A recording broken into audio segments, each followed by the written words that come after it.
آپ کے فورن منسٹر ہو کر گئے ہیں پاکستان سے. جے شنکر کے ساتھ جس طرح ہم نے اپنے آپ کو کنڈکٹ کیا، میں تو حیران ہوں کہ کس طرح ہم لوگ یہ سارے کام کرتے ہیں. ہمیں لٹرلی یوں لگتا تھا کہ ہم بچھے جا رہے ہیں. اگر ملک اس سطح پہ آ گیا ہے تو پھر اللہ خیر کرے.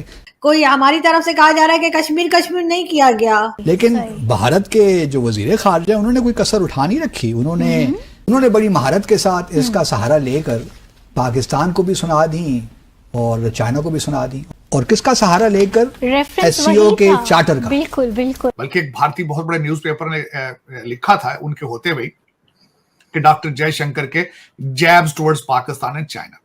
حسن صاحب، سابق وزیر اعظم نواز شریف نے بھارتی صحافی برکھا دت کو انٹرویو دیتے ہوئے کہا کہ کتنا اچھا ہوتا مودی خود ایس سی او اجلاس میں آتے. مطلب ہمیں ذرا کلیئر کر دیجئے نا، اگر مودی کی محبت میں آپ اس قدر ہی آگے بڑھ گئے ہیں تو ہیو اے ہارٹ. ہم تو آپ سے ایگری نہیں کرتے. ہم ان ماؤں کو بھول جائیں جو قربانیاں دے رہی ہیں، ان بہنوں کو بھول جائیں جن کی قسمتیں لوٹی جا رہی ہیں. آپ چاہتے کیا ہیں؟ کشمیر ڈسپیوٹ تو وہاں رہے گا. یہ بھارت کی ایک بہت بڑی چال ہے ایکچولی، جو ہمارے لوگ سمجھ نہیں پاتے. یہ آپ کی بات صحیح ہے، بیکاز جب یہ آئے تھے تو بڑے فراؤن کر رہے تھے اور ایسے لگتا تھا کہ اسٹف اپر لپ اور کوئی بات نہیں ہوگی، یہ ہوگا. لیکن انہوں نے جاتی دفعہ شہباز شریف صاحب کا شکریہ ادا کیا. انہوں نے کہا کہ thank you for the S C O for your hospitality. اب مجھے کچھ جے شنکر صاحب کی تقریر کا احوال تو بتائیں.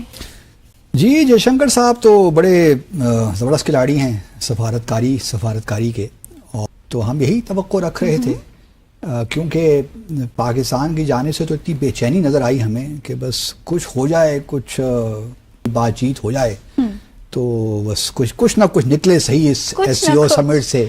تو اتنا بے چین پاکستان مجھے کبھی نظر نہیں آیا جو اس ایس سی او سمٹ میں آیا. پھر نکلا کچھ. لیکن جے شنکر صاحب کی تقریر بڑی زبردست تھی جی، بڑی، کیونکہ وہ یہاں پہ ایک مہمان کے طور پہ آئے ہوئے تھے اور پاکستان آئے ہوئے تھے، تو ہی واز ویری کیئرفل. لیکن بھارت کے جو وزیر خارجہ انہوں نے کوئی کسر اٹھا نہیں رکھی. انہوں نے ٹیررزم کا بھی ذکر کیا، ایکسٹریمزم کا بھی ذکر کیا، سیپریٹزم کا بھی ذکر کیا، بی آر آئی کے خلاف بھی بات کر لی.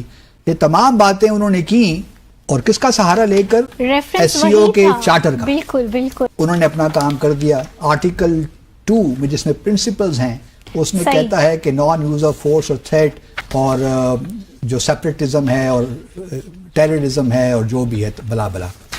تو انہوں نے بڑی مہارت کے ساتھ اس کا سہارا لے کر پاکستان کو بھی سنا دیں اور چائنا کو بھی سنا دیں. لیکن جے شنکر صاحب کا جو ڈیمینر تھا بڑا زبردست تھا.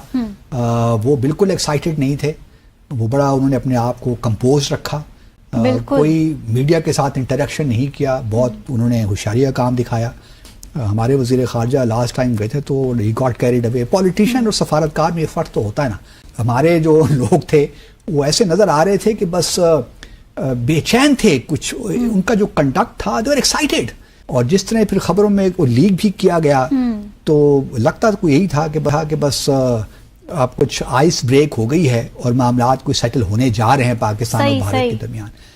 میرے حساب سے اگر ہمارا صرف یہی نقطہ نظر ہے کہ جو چیمپئنز ٹرافی ہے اس میں بھارت کی ٹیم آ جائے وہ ہمارے لیے کافی ہے. کشمیر جائے بھاڑ میں تو پھر تو اللہ خیر کرے اس ملک کا.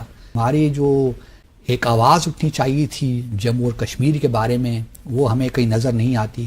اور کرکٹ پتہ نہیں کیا ایک جنون سا سوار ہو گیا اس ملک میں کہ ہر کوئی بس اس کے لیے ہر چیز قربان کرنے کو تیار ہے. We get carried away. جس طریقے سے ہمارا ڈیمینر ہے، جس طریقے سے ہم چلتے ہیں، جس طریقے سے ہم ہاتھ میں لاتے ہیں، اور جو ہم نے دیکھا جے شنکر کے ساتھ جس طرح ہم نے اپنے آپ کو کنڈکٹ کیا، میں تو حیران ہوں کہ کس طرح ہم لوگ یہ سارے کام کرتے ہیں. لیکن نیشنل کنسنسس لوگ کچھ اور، ان کی اسپریشنز کچھ اور ہیں، گورنمنٹ کچھ اور کرنے جا رہی ہے، کچھ سمجھ نہیں آتا. بہرحال یہ اس سمٹ میں تو ہم نے یہ دیکھا کہ جس طریقے سے جے شنکر صاحب کو کام کرنے کی کوشش کی، ہم نے لٹرلی یوں لگتا تھا کہ ہم بچھے جا رہے ہیں. اور ایک اور بڑی انٹرسٹنگ بات یہ ہوئی، ہماری ترجمان دفتر خارجہ نے ایک بیان میں کہا، جب ان سے پوچھا گیا کہ جی یہاں پہ کچھ بات چیت ہو رہی ہے تو انہوں نے کہا کہ جی وہ تو جے شنکر صاحب نے کہا ہے کہ وہ کوئی ملاقات نہیں ہو سکتی. مطلب یہ ہے کہ ہم نے ان کی طرف دیکھ رہے ہیں، وہ ملاقات کے لیے کہیں گے تو ہم حاضر ہیں. پتہ ہماری اپنی کوئی پوزیشن نہیں ہے. اگر ملک اس سطح پہ آ گیا ہے تو پھر اللہ خیر کرے. باسط صاحب، بڑی ملاقاتیں ہوئی ہیں میاں نواز شریف صاحب سے بھی، بھارتی صحافیوں کی.